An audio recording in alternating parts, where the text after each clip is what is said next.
ROBOCOP Happy Chat with Happy Axxident and Family Man. Okay, I am here with my good friend Family Man, and we are both ROBOCOP fans. Isn't that right, Family Man? That's right, Happy. Thanks for having me here. Hey, my pleasure, man. Thanks for coming over and doing this with me. So basically, we're just going to chat some ROBOCOP. We love ROBOCOP. We actually bonded over ROBOCOP. Met in 2003. But enough about us, and let's get on to some ROBOCOP. Yeah.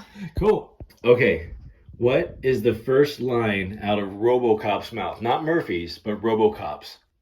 Yes, I understand. You got it. Okay, so what about the scene? Let's just kick it. Let's pick a scene. What about the scene where they go all Wild West and a money burn scene? Oh, you talking about the scene where they burnt the fucking money? Shut the up and drive.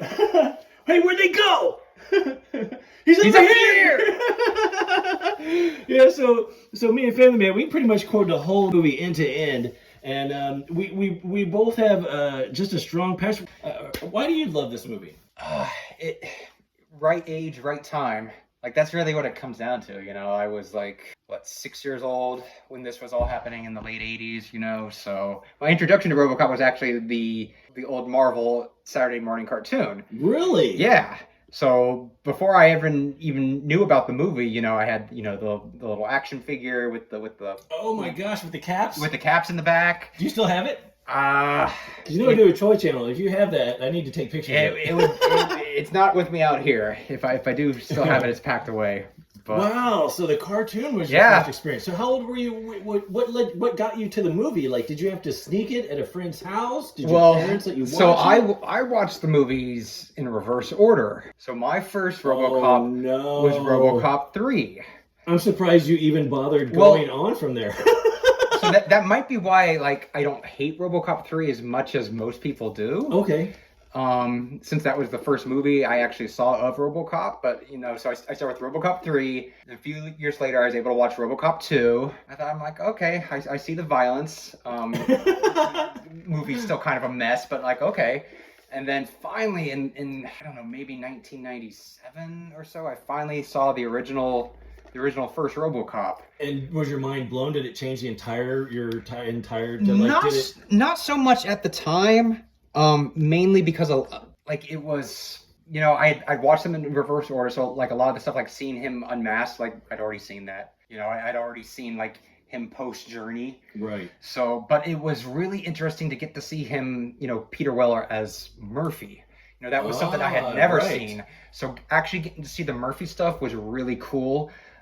Getting to see Clarence and the gang. Oh my god, like the gang. Oof. We'll get to that. Like the villains. Like the other movies, they just didn't have the villains. Like, holy cow, the villains in the first movie, they're so good. I dare say they might even be the best part about the movie. Oh yeah. So let's go back to the cartoon real quick, because I tried the cartoon and it didn't work for me. And now I'm a huge cartoon person. Yeah. I grew up on cartoons, of course. I wanted to give it a shot, but it just, I think, I can't tell you why it didn't resonate with me. I'd actually have to rewatch it and see why I gave up on it. It's probably because you actually saw the movie when it came out. I think so. And then I had expectations on a bar. You're immediately going to this watered down Saturday morning cartoon. Yeah. I can absolutely see. And even though I was the right age for it, yeah, it wasn't, because I was desensitized to violence at a very young age. My mom introduced me, my parents took me to the drive-in theaters, and I saw I Spit on Your Grave, and I saw Texas Chainsaw Massacre, and I saw all these things when I was a little kid, and I went to bed with nightmares, and I would see phantoms coming down the hall at me, and I spent many nights on my parents' bedroom floor and even in their bed. But that happened for a few months, and then I got over it. My mom would always lean over to me in the movie theater. We'd watch it when a violent scene would come on. She'd put her hands over my eyes, but then she would like loosen her fingers so I could see through if I wanted to, or I could keep them closed. So the choice was up to me. And then she'd whisper into my ear, it's just ketchup. And so she let me know at a young age that, like, these are special effects. These are artists. And because she already knew I was an artist. I was drawing. So she's like, so I even considered doing, like, movies. Anyway, we're on a tangent here. But so, yeah, so when I first saw RoboCop, me and my friend, we snuck in. We got tickets for Revenge of the Nerds 2. I remember this. Our parents dropped us off so we could see Revenge of the Nerds 2. Bought tickets and went straight into RoboCop. And that was how we saw it. Underage kids watching this radar movie. And it didn't change my life because, like I said, I was already kind of desensitized to this kind of violence. But the movie on the whole and RoboCop, because I thought it was going to be pure cheese. I even remember when I first saw the poster for the movie, I thought that poster is so cool, but I know that this is probably going to be B-movie trash because this was in an era of there was just B-movie sci-fi trash everywhere. Right. And so I didn't know I had hopes, and it blew all expectations away, and it's become my number one favorite movie of all time. And it's for you. It's your number 2, right? It's up there. But on a related note to that, me and a friend of mine did the exact same thing as you with another Paul Verhoeven movie, Starship Troopers. We bought tickets to, I believe it was Tomorrow Never Dies. That was the Bond movie out at the time. Instead, we snuck in to Starship Troopers instead. So, 10 years later, another Paul Verhoeven movie, I did the same thing. Awesome. Let's go back to where we were. Okay, so let's talk about Can You Fly, Bobby? Clarence, no. You do it. Can you fly, Bobby? Clarence, no. Wow. And then boom, the windshield and everything. Oh my God. But I love the part when Alex Murphy, he's like, give me your piece. I love that he calls it a piece. She gives him a strap, and then he's like two-fisting it out the window. They come up to the side, and they're like, where are they? And then he's like, boom, boom, like Wild West in it, just right like there. A cowboy. It's so awesome, man. And but before that, I got to talk about this part. Okay, so the part when Bob Morton presents. Okay, so Ed 209 blows it, right? Kills Kenny. Totally ruins everything. And then Bob Morton takes the opportunity, and he's like, "Hey man, check it out. I got this RoboCop plan."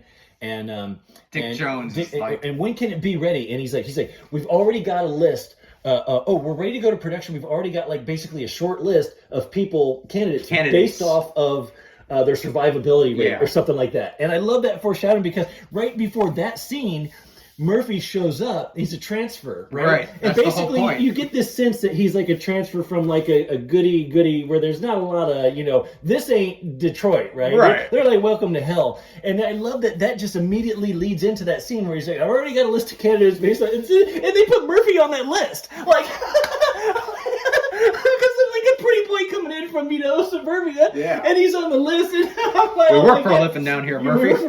And it's one of the points I wanted to bring up about this movie was I love how for me the script and I love that every line of dialogue motivates the story and motivates the next line of dialogue. So that's one example. But I want to bring up the point when Clarence is they're messing with Alex. They're about to blow him away, and it's a terrible scene. And every time I watch it, it just grips me. My jaw's always on the floor when I watch this. It's so that. But anyway, he's like, they're poking him, and he's like, "Where's your partner?" He's like, "Where's your partner?" Yeah, and then he's like, "Well, boys, the other one was upstairs.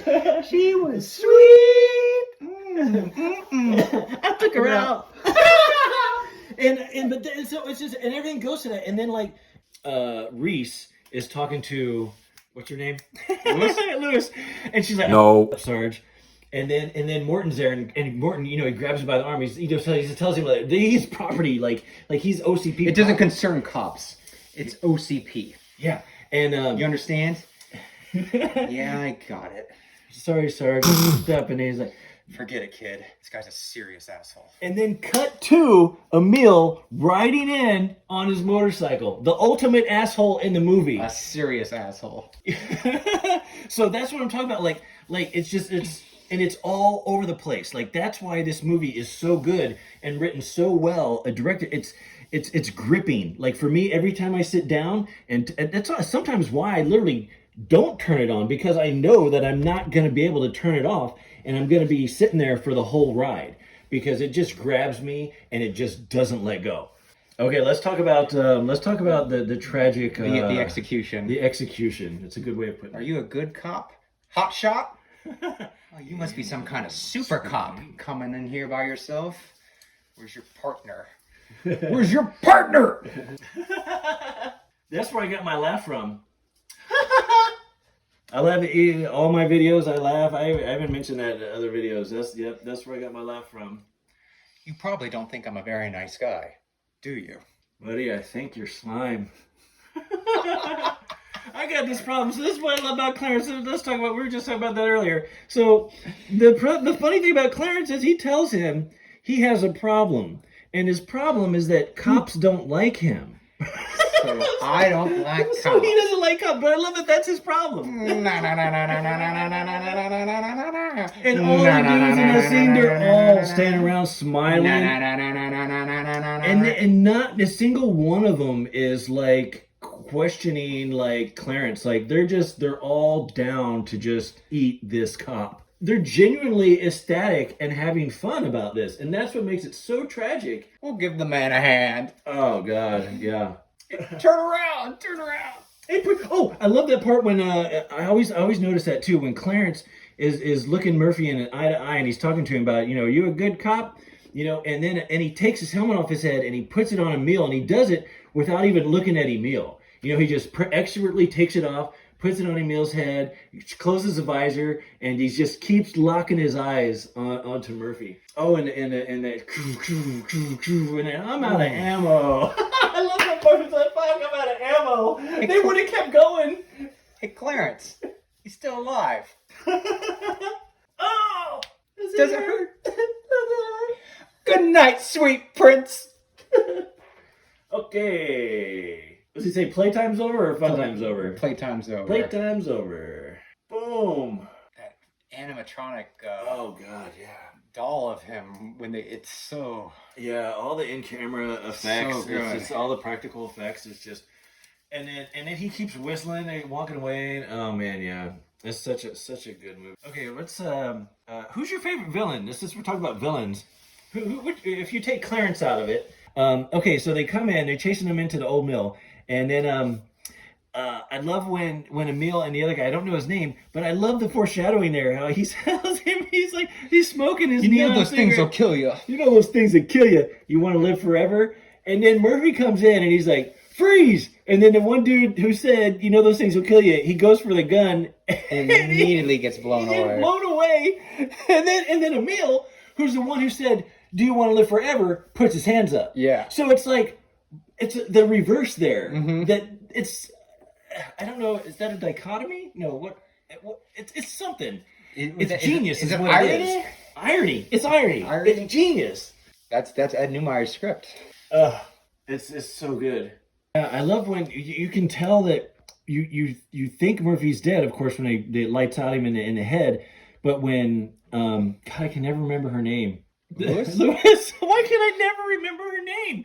Because she's the one that got him in trouble, because he said, you call it, and she said, let's go in. And if she would have said, let's wait for backup, but then we wouldn't have had a movie and we wouldn't have had RoboCop. I've never blamed her. I don't blame her for it. I think he was gung-ho anyway. He's Wild West Cowboy. He would have went in after him anyway. But when she comes in and she touches him, like the dead, she finds him there, and she's like, she's almost about to go into shock, essentially.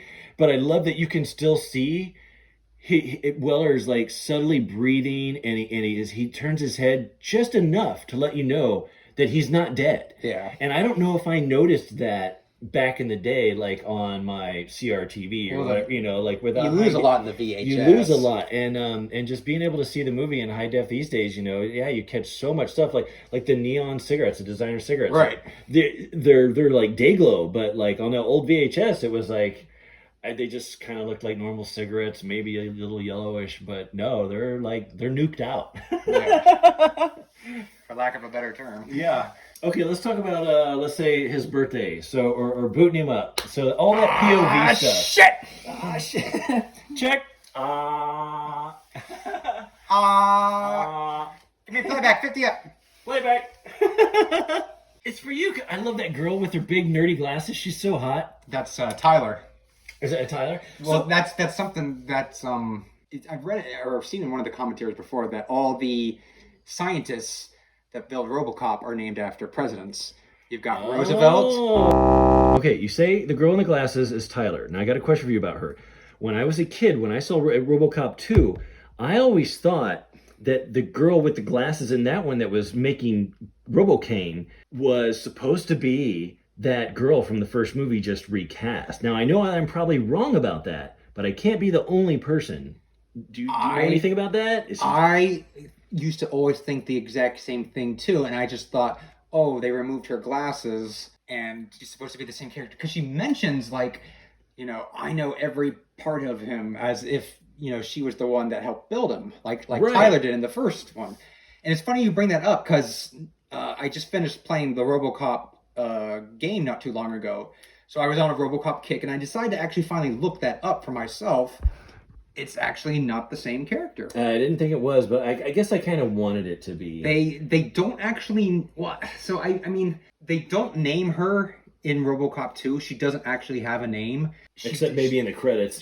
she does in the novelization, and she is a different character. Okay. Like she's not Tyler. So since you brought up the new RoboCop game, why don't we touch on that? Why don't you give everybody a 30-second review now? First of all, let's preface this. There's going to be some bias here because we're both obviously RoboCop fans, and we're both obviously we work in the video game industry, so we know how these things are made. So it might be difficult for you to give a little review, but just for fun, you played the whole thing end to end. Yep. It's fresh in your mind. Yep. What's your positive, your to improve, your wish list, and then your final recommendation? So start with your likes. The number one thing was just the respect to the source material.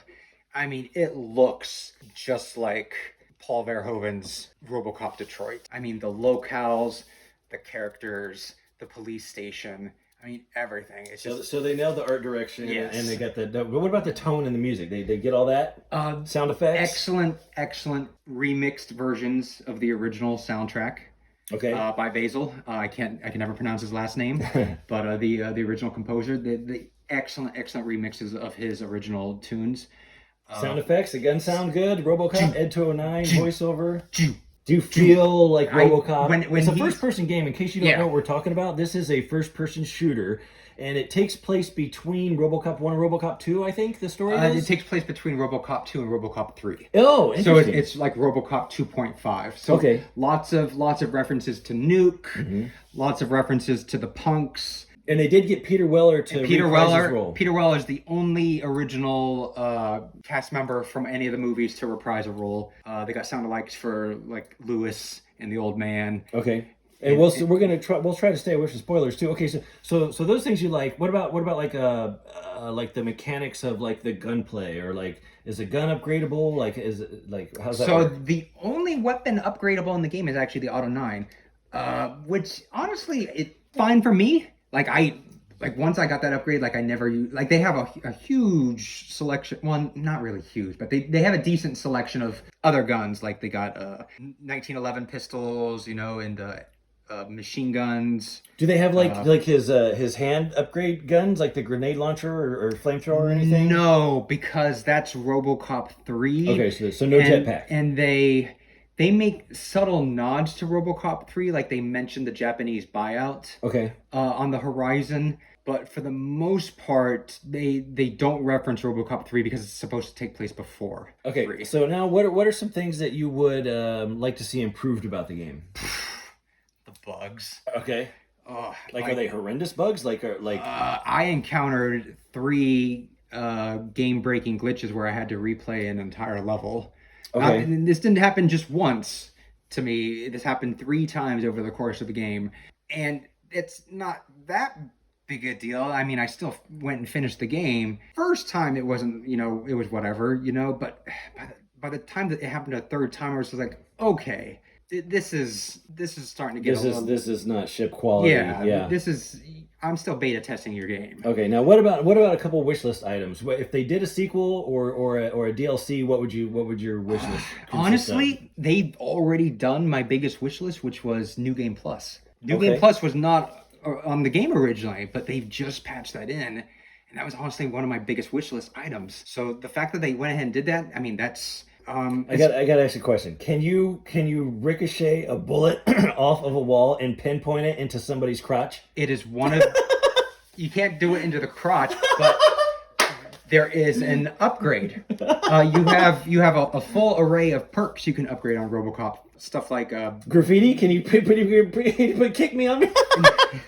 Unfortunately, no. Although that is another one of my wish list items. Is I would love DLCs for RoboCop skins like the original purple NES version. Yeah. Oh yeah. And I have a Nickatoy of that. And the RoboCop with "Kick Me" spray painted on the back. That would be awesome. So those are some of my wish list items as DLC skins for RoboCop. Okay, now Okay, one more thing, and unless it's a spoiler, but who is like? Do you get to fight Ed 209?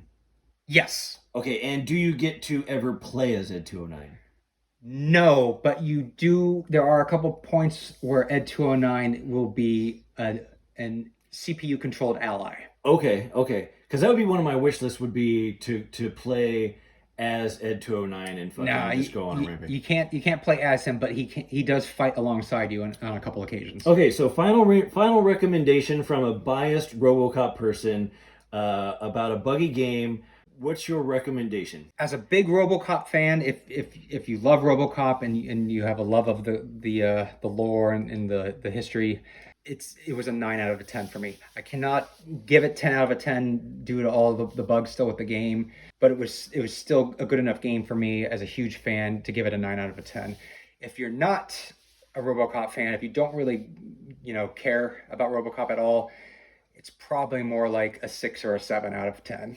Worth a try, and if it hooks you, great. If not, because one thing you have to remember is it pays great respect to RoboCop, and what that means is you are walking the entire game. Oh, awesome! So I'm down with that. I'm down with that. And you can do a little bit of a jog, but like when you're going around looking for stuff to do in the city, you're scanning, you're walking. You're walking at RoboCop's pace, and if you like RoboCop and you understand that, it's not a problem. But do I get to shoot the state of the art bang bang, the Cobra assault cannon? That is one of the guns that you can pick up. That's like on the side. All right, we're gonna end the review on that. But thanks for that review. All right, and let's move on to the next bit here. Okay, so I wanted to mention to you, if you noticed all the things about Nash. So Nash is, I believe, Clarence's second in command. Right. Okay. Now that's not clearly specified, but I just wanted to say, like, if you watch this movie, watch him specifically, because there's some brilliant scenes, especially when the riot's happening. He pulls out the Cobra guns, and the look on Nash's face is like, oh my god, yeah, and then he's also like supporting everybody, like getting their turn with the gun to blow stuff up, and I love a new toy. Can I play? He's gonna look. I got a new car. He goes. I got to look at. Oh, and he's like, hey Clarence, Joey's got the same kind of car as you. What do you think about that? And the look on his face is like he knows that Clarence is not gonna like it. He's pushing his buttons. Yeah, and then he goes, and right before he rallies everybody, Nash, he takes that hit, and then his eyes close, and he zones out for like he just enough time, and then as soon as Clarence is like, okay, fucking rally everybody up. All right, guys, cut the shit. Yeah, boom, boom, beats on the car, and but yeah, the villains, like you said, man, the villains, they give them time to breathe. It's a masterclass in how you do villains, how you do a gang in movies, and they do what I love, which is what the Michael Bay movies don't do. I walk out of a Michael Bay movie and I don't know half the Transformers names because they don't give them names. They don't say their names, and sometimes they give them the wrong names. And they give them yeah. But in this movie, like Emil, they say Emil's name like 20 freaking times in the movie. And it's so good. Why don't you let us handle it from here, Emil? Yeah, then that's Leon Nash again saying that. Yeah, it's brilliant. It's what a great script. And I want to give a shout out to Phil Tippett for the stop motion about Ed 209. But I want to ask you, because everybody has a kind of a different opinion on this, and I know that my opinion's changed. But the very first time that you saw Ed 209 fall and fail down those stairs and start beating around and crying like a little whiny baby, how did that make you feel as a kid when you saw that? Oh, well, I just chuckled to myself. At first, I thought it was cool that it was trying to figure out if it even could walk down the stairs. Right, the details of... Because it hesitates at the top, and then it just completely tumbles down, and all I could think about was what Bob Morton and Dick Jones were fighting about with regards to who cares if it works or not. Yeah, who cares if it worked or not? We had a deal. See, for me, I remember distinctly it taking me out of the movie. Like... I was so invested in its growl and its, you have 20 seconds to comply. I mean, it was the ultimate ultimate badass. And when it turned into a little whiny baby, it did kind of take me out of the movie. Interesting. For that moment. But over time, I'm okay with it.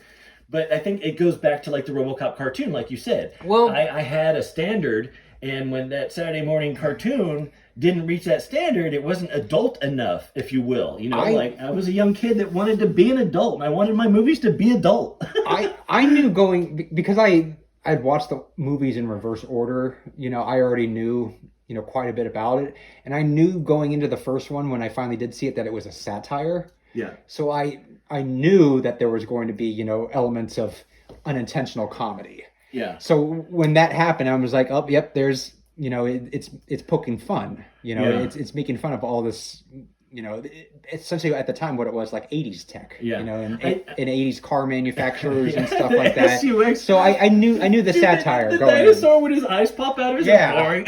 Yeah. Boring? Boring?